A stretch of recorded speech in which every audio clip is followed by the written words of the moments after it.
Hey guys, Jeremy Lafrentz of Backstage Entertainment, sitting here on Straight Line Stitch's bus here with Jason and Alexis. How you guys doing? Good, tired. Yeah, you guys just got done with an awesome set, so that's good. You got that out of the way. Now you kind of can relax a little bit and did some signing and everything too. You guys interact with your fans real well. That's awesome. I guess what have been some fan reactions after you guys get done performing? Usually they're like pretty amazed by my speaking voice. So Okay. they're always like, "You sound like that on stage and you talk like this. It's weird." It's been the reaction's been really good. Yeah. You think so, Jay? Yeah, really good positive feedback about what we're doing and how we're doing it. Yep. Yeah. And I know myself, I've actually was introduced to you guys by SiriusXM Octane. And Alexis, I heard you were actually on Octane once and had an interview on there. So yeah, that's where I first heard about you guys, and now I finally got to see you live. So it was a great show. Thank you. Now, Straight Line Stitch, pretty unique name. Any kind of meaning behind it, or how did it come up? I've been in this band for a couple years now, and for the longest time I had no idea what the name meant. So that was bad for interviews. I finally broke down and asked our guitar player, who's the founding forefather of the band, I asked him, I said, "Can you tell me what the hell band name means?" Because people keep asking me, I look like a doofus. And it's pretty much, he was listening to like a Eminem song and it was misinterpreted lyrics. He thought he said Straight Line Stitch. Oh. He thought it was cool. Of course he didn't say that, so they kept it anyway. So it was, I guess it's nothing spectacular. But Kind of a unique rad. story, though. It sounds rad, that's all. Yep. So you guys recently released your newest album called The Fight of Our Lives. How did the recording process go from this album compared to other ones? We stepped up a lot more on the album. I like to. I think with Kanky coming in, he edits, he records music and stuff. Okay. So we had the option of sitting down and I'll have this riff, laying it down, and Kanky putting drums on it, and then us being able to step back and cut and paste and sit and listen to the song rather than focus on how to play it as we write. Yeah. So It was a more hands-on, like for us, more hands-on, like being in control of it rather than some guys watching sure everybody had a hand in it and had to say and how, they wanted it to sound. Right. So that's, that's pretty much the difference. Okay. If people are checking you guys out for the first time and they pick up your album, what top 2 songs you'd say would you want them to listen to first to kind of get a good idea of the band?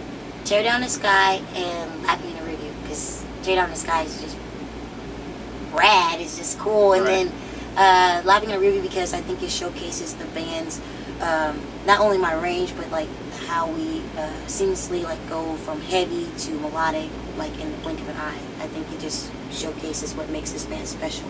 Okay. And now probably I'll ask kind of both of you this and get 2 different points of view on this, but Alexis, being a female lead singer, how do you think you guys differ from other just metal bands with all guys in them? To be honest, I don't really think of it as like me being a female makes us special. I think all of us coming from different walks of life, having different backgrounds, being influenced by different things, I think that makes us special as a band. I don't really think like, oh, we're special because I'm in the band. I don't think that way. Yeah. Yeah.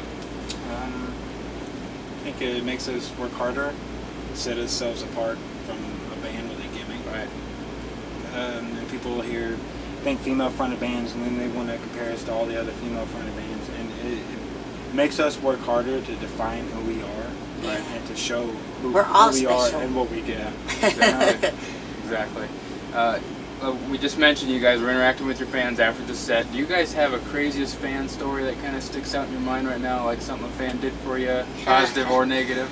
Just recently I had we love our fans first and foremost. Like, we have a deep appreciation for our fans because if it wasn't for them, we wouldn't be here. Right.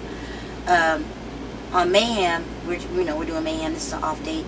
Yep. But on the Mayhem tour, like, we go to the merch and then we sign stuff. And then these group of guys, they must have been smoked out of their minds anyways. But they came to the table and they just threw out this big bag of pot. And I was like, wow, this is nice, but I don't smoke. And they're just like, no, sign it. So that was like the first time I got to sign like a big bag of pot. Like, that was pretty crazy.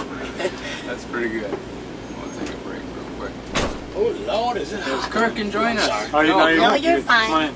Cut. Join us. Interview number 2. One of my favorite people. All right, we just got Kirk walking through a Freedom of Sorrow. So, yep. This Kirk's is the around. It's time for a fake beer. Getting your big buzz on. That's right. Yep. We're giving you guys a backstage look on how all the bands act outside of stage. So, that's what we're here for. I feel the nights of the tour, a couple of different bands that throw mixers. What time the parties. blood cycles? And on Earth, they had like Edward 40 hands, where you take 40s. Yeah, duct tape. Yeah. Trying to find some 40 of old duels for Kirk. Yep. I couldn't find any. Now, here's kind of a tough question. You might know this already, but if you guys could be one band for one show, who would you want to be for just one night? Metallica. Play as Metallica? Yes. That would be sweet. That was like a no-brainer. I was a Metallica. Yep. Special member, who would you be, Alexis? I would be James Hetfield. James, yep. Jason, yeah. Or Lars. Band. Come on through. We can edit. We can edit. I'll be Lars. I don't know, nobody can think of. Maybe like any band, like any band. Pantera. Pantera? Like when Dimebag come back from the dead. I'm surprised you didn't even say like In Flames, because he absolutely loves I In love Flames. it. He I loves like them. In Flames. I like Carnival. I really Okay. like them. But I don't know. That's a really good question. I know it. I want to be like The Cure. I want to be like Fleetwood Mac. I want to be so many different bands. That'd be so cool. Like, to be a band for a day. Who's been the best band to tour with then so far? Oh God, we've toured with so many great bands. It's Some hard of to them like. you just click with on the first day. Like Bleed Right. the Sky. Bleed the Sky. We were like, oh my God, family. First Really? 36 Crazy Fists, Echo Devil Train. Driver. Yeah. There's so many bands that we tour with that we just remain great friends with. I mean, it's hard to be like one specific band. Yeah. Everybody's pretty cool on tour, I'm sure, and it is kind of like Sometimes. friends and family, I bet. Yeah. Sometimes you got a Sometimes. negative one in there? No. You don't want to tell? Not yet. Knock on wood, not yet. Not yet, huh? Okay, how about this? What's the most important thing fans should know about Straight Line Stitch? If you could just sum it up in like a couple sentences. That we're accessible and that we're just down to earth people. We're just human. You know, Right. They should know that they can come to us. They can talk to us. Okay, that sounds pretty good. I like ice cream. Okay, that's a good one too. Ice cream. Remember that with Straight Line Stitch. Yeah. All right, now just the last question for you guys. What's coming up after the Rockstar Mayhem Festival's over with, and also kind of let the fans know where they can go to check more out about Straight Line Stitch. We're going to be doing Afro Punk in Brooklyn after Mayhem, and then a little while after that we'll be going overseas with 36 Crazy Fists for probably like a month and a half. And the fans can keep in touch with us through our Facebook.